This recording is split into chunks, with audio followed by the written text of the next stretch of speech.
To ruin his own wedding, the heir to a business empire actually hired a pregnant woman to pose as his girlfriend. Just as the moment of truth arrived, the pregnant woman let out a furious scream. The room fell so silent you could hear a pin drop, followed immediately by an uproar. He rushed forward and grabbed the groom's hand with such force it seemed as if he were trying to yank this farce back into reality. The bride tried to stop him, but Dongxiu ruthlessly shoved her aside. This vain and scheming woman was nothing more than a wife his step-grandmother had forced upon him. Despite all her scheming, she had ultimately achieved nothing. The bride broke down on the spot, her legs giving way as she collapsed to the ground. It was her own fault for relying on the old lady's backing and relentlessly pressuring Dongxiu to give in. But she had forgotten that a person backed into a corner will sooner or later strike back. After putting out the blaze that had engulfed the wedding, the two rushed to the police station. The old lady couldn't accept her daughter becoming a single mother and threatened to take her own life unless she found that irresponsible scumbag. And so, one wanting to extricate himself and the other needing to fulfill her duty, the two each seeking their own advantage, signed this absurd contract. Dongxiu had no choice but to lie through his teeth and, gritting his teeth, acknowledge the child as his own. He even knelt on the ground and solemnly swore that he would take full responsibility for Mena.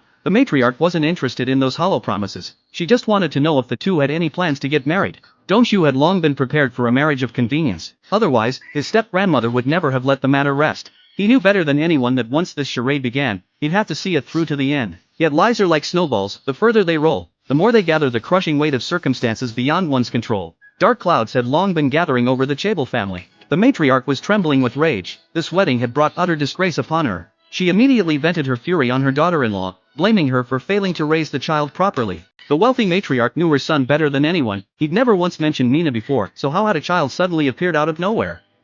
Her son, the academic prodigy she'd always been so proud of, had actually sunk to such an absurd level. She opened her mouth but felt too embarrassed to press further. Dongwook quickly cut in, claiming it was love at first sight, a kind of heart-fluttering feeling he'd never experienced before. Fearing that Mena might slip up again, he quickly made an excuse to pull her aside to run through their lines. From now on, they had to stick to the same story. Every detail had to fit together perfectly, or else a massive family feud would erupt between the two sides. Back at their seats, the two put on an act of being lovey-dovey and affectionate. The elegant, wealthy matriarch couldn't stand this cloying display. Fortunately, she finally relented, though they'd first have to find a way to convince Grandma to agree. To make the scene more convincing, Dongxiu first gazed at Mena with deep affection, then pulled her tightly into his arms while whispering reminders in her ear.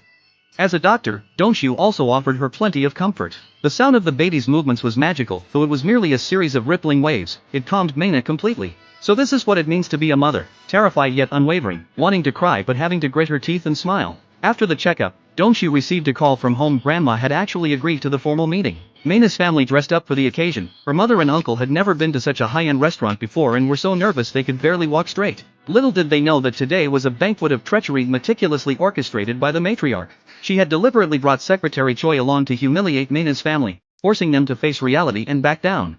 The usually gentle socialite, however, refused to back down this time. She loudly ordered Secretary Choi to leave, then turned to her mother-in-law and asked her to stop interfering in Dongxiu's marriage. Fortunately, the chairman stood by his wife's side and hurriedly led his mother out of the private dining room. The matriarch, unaccustomed to such treatment, shouted that she would return home to teach her daughter-in-law a lesson, only to be met with a sudden, low growl from the chairman, who was usually so dutiful. The matriarch froze in her tracks, seeing for the first time on her son's face a resolute determination that brooked no defiance.